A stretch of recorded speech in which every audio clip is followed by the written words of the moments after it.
5-point formula to select a stock: sales and profit growth, strong financials, valuation metrics, competitive advantage and strong leadership. चलिए सभी points को detail में समझते हैं। Sales and profit growth.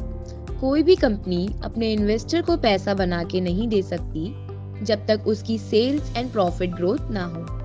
यहाँ मैं एक कंपनी का डेटा ले रही हूँ। मार्च 21 से मार्च 24 में लगातार सेल्स एंड प्रॉफिट ग्रोथ होते दिख रहा है, जो कि इसके बढ़ते डिमांड को दिखा रहा है।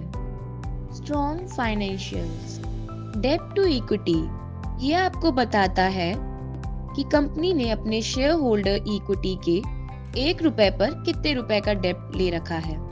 एक कहावत है कि उधार की जिंदगी बोझ बन जाती है, संभल के चलो नहीं तो डूब जाती है। सो हमेशा डेब्ट टू इक्विटी रेशियो 1 या उससे कम ही होना चाहिए।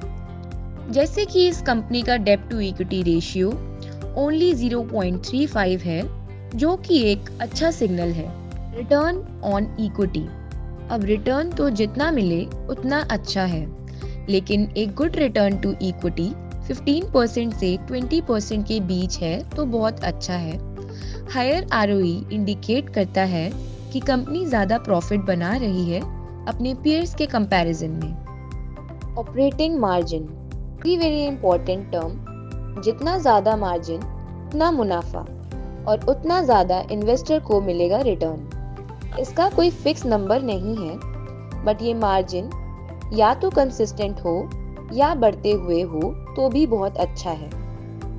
वैल्यूएशन मैट्रिक्स में आता है प्राइस टू अर्निंग्स। ये टोटली डिपेंड करता है कि आप जिस कंपनी के बारे में रिसर्च कर रहे हो वो कंपनी किस इंडस्ट्री से रिलेटेड है। जैसे कोई इंडस्ट्री फ्यूचर में बहुत ग्रो कर सकती है, उसका पीई में भी आपको 100+ दिखे क्योंकि उसकी फ्यूचर डिमांड बहुत है। वहीं आप बैंक्स को देखोगे तो उनका एवरेज पीई 20 to 22 के आसपास रहता है। इंडेक्स निफ्टी में यही पे 20 से 25 अच्छा है, इसके ऊपर वैल्यूएशंस हाई हो जाती हैं। Second, price to book. Generally lower PB ratio अच्छा माना जाता है इन्वेस्टमेंट के लिए, क्योंकि बुक वैल्यू के कंपैरिजन में स्टॉक प्राइस सस्ता लगता है, मतलब अंडरवैल्यूड। प्राइस टू सेल्स, ये भी कुछ पीबी की तरह ही है।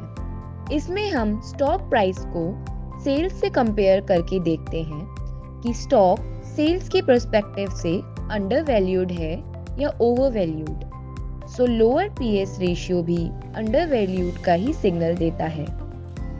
Competitive advantage. आपने शार्क टैंक में बहुत बार शार्क को कहते हुए सुना होगा कि आपका मोट क्या है। मोट बताता है कि किसी कंपनी के पास ऐसे एडवांटेजेस हैं जो मार्केट में किसी और के पास नहीं है। फिर वो कोई टेक्नोलॉजी हो सकती है, कुछ ऐसा फॉर्मूला हो सकता है, या कोई अदर एडवांटेज जो कंपनी को लॉन्ग रन में बहुत ज़्यादा फायदा दे सकता है। And in last, strong leadership. सारी चीज़ें एक तरफ और कंपनी का मैनेजमेंट एक तरफ, क्योंकि अगर मैनेजमेंट ही खराब हुआ तो बाकी सारी चीज़ों को खराब होते देर नहीं लगेंगी। इसलिए कंपनी को सेलेक्ट करते टाइम उसके मैनेजमेंट को जितना स्टडी करोगे उतना अच्छा आप डिसीजन ले पाओगे। आई होप आपको टॉपिक समझ में आया होगा। मिलते हैं नेक्स्ट वीडियो में, तब तक के लिए जय हिंद, जय भारत।